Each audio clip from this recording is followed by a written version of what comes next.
You've been scrolling through spiritual content, watching others share their breakthroughs, their perfect morning rituals, their latest awakening insights, and something inside you feels heavy, like you're falling behind in a race you didn't even know you were supposed to be running. Maybe you caught yourself thinking, why don't I feel that enlightened? Why is my meditation still messy? Why do I still struggle with the same patterns while they seem so evolved? And this isn't because you're doing anything wrong. This isn't because you're less spiritual or less worthy of growth. What you're experiencing is one of the most common blocks to authentic spiritual development in our time, the comparison trap, and it's quietly sabotaging the very peace you're seeking. What I've learned over decades of working with people on their inner journeys is that comparison is the fastest way to disconnect from your own inner wisdom. When we look outward to measure our spiritual progress, we're essentially asking our ego to grade our soul's homework. The spiritual world has become crowded with performance. Social media feeds filled with meditation poses, manifestation success stories, and carefully curated moments of alignment. But here's what those perfect posts don't show you.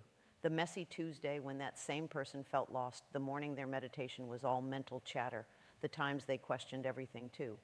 Spiritual growth isn't a competition with prizes for first place. It's an intimate conversation between you and life itself, and that conversation happens at your pace, not anyone else's. As you read this, you might notice what word feels most true for your journey right now.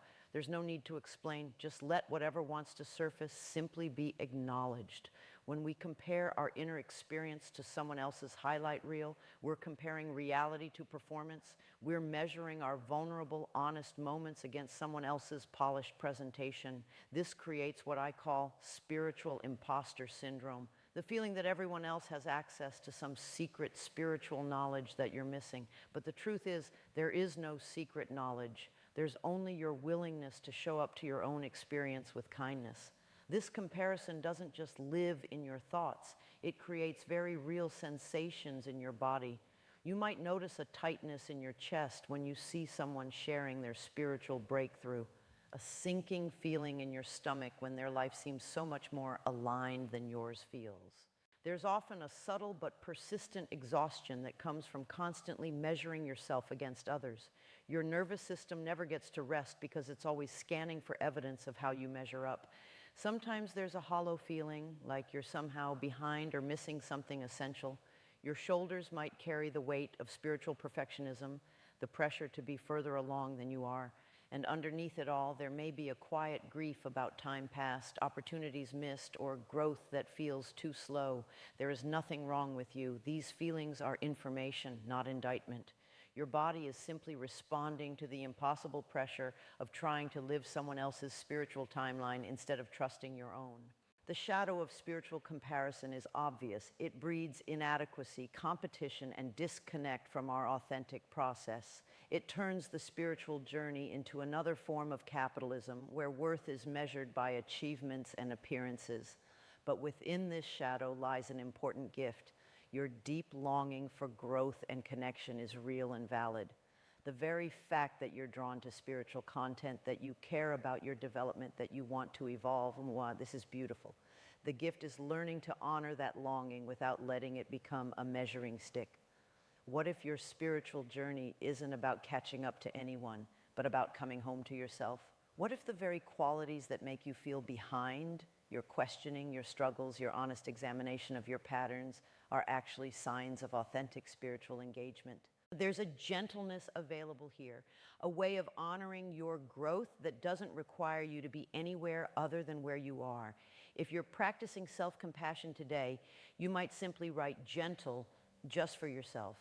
Here are some ways to step out of the comparison trap and back into your own spiritual authority.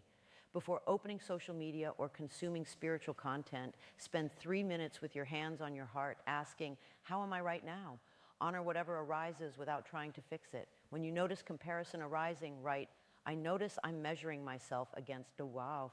What I actually need right now is wow. This helps you redirect the energy toward your actual needs. Choose one mundane daily activity, washing dishes, brushing teeth, making coffee, and practice presence during it. Spirituality isn't just in meditation poses, it's in conscious engagement with ordinary life. Instead of measuring progress by achievements, notice moments of increased self-compassion, gentleness with your patterns, or clarity about your needs. These are profound spiritual developments. Before bed, ask yourself, what did I learn about myself today? This builds trust in your own insights rather than seeking validation from external sources. Keep a record of small moments when you chose love over fear, presence over performance, or authenticity over appearance.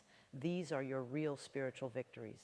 Limit spiritual content consumption to what genuinely serves your growth rather than what feeds comparison. Your spiritual diet affects your inner peace. When comparison arises, pause and ask, what is this person's success showing me about what I value? Use it as information about your own desires rather than evidence of your inadequacy. As you practice these, you don't need to do them perfectly, and awareness is enough. What I've witnessed over and over is that each person's spiritual journey is as unique as their fingerprint. Some people awaken through crisis, others through gradual, gentle shifts. Some find their path in meditation, others in service, creativity, or relationship. There is no standard timeline for healing, no universal curriculum for consciousness, no graduation ceremony where you receive your awakened certificate. Your journey includes everything: your struggles, your breakthroughs, your questions, your moments of clarity, your times of confusion. All of it belongs. The person whose spiritual posts trigger your comparison may be working on completely different lessons than you. Their smooth presentation might mask areas where they're still learning, just like your struggles might hide areas where you're actually quite wise. What matters isn't how you compare to others, but how you relate to yourself. Are you meeting your experience with curiosity or judgment, with patience or pressure, with love or criticism? If you notice even a small shift toward kindness with yourself later today, you can come back and simply write "noticed."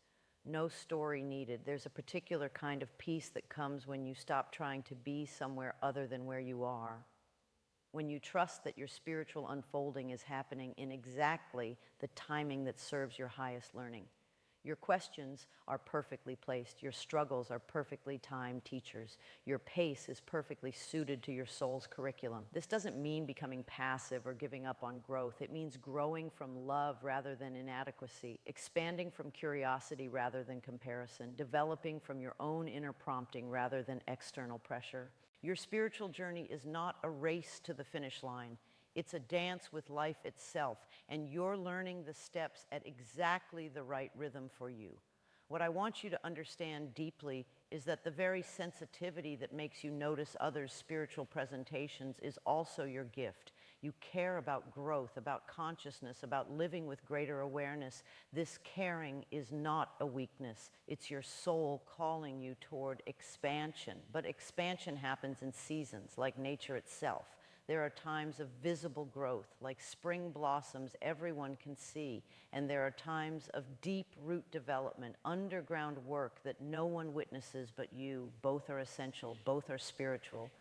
Your questioning mind, the part of you that wonders if you're doing enough or being enough, this too is spiritual intelligence. It shows you're not living on spiritual autopilot. You're engaged, aware, participating consciously in your own evolution. Sometimes the most profound spiritual work looks like sitting with uncertainty rather than claiming to have all the answers. Sometimes it looks like admitting you don't feel connected rather than pretending constant bliss. Sometimes it looks like being beautifully, courageously human. There's wisdom in not being finished with your growth. There's grace in being a student rather than a guru. There's profound spiritual maturity in saying, "I'm still learning," instead of "I have arrived." The teachers and influencers who trigger your comparison have their own inner curriculum you cannot see. Their polished presentations don't reveal their 3 a.m. moments of doubt, their times of feeling disconnected, their ongoing work with old patterns. Everyone is walking each other home, just at different points on the path. I am perfectly where I need to be in my spiritual journey. I trust my own pace and timing. I choose curiosity over comparison. I honor my questions as much as my answers. I celebrate my willingness to grow. I release the need to be anywhere other than here. I trust my inner wisdom above all external measures. I am whole exactly as I am, and I am also beautifully expanding. You don't need to prove your spirituality to anyone, including yourself. Your sincere engagement with your own growth is enough. Your honest examination of your patterns is spiritual practice. Your willingness to keep showing up to your life with greater awareness and love, this is awakening. This content is for educational and spiritual reflection purposes only.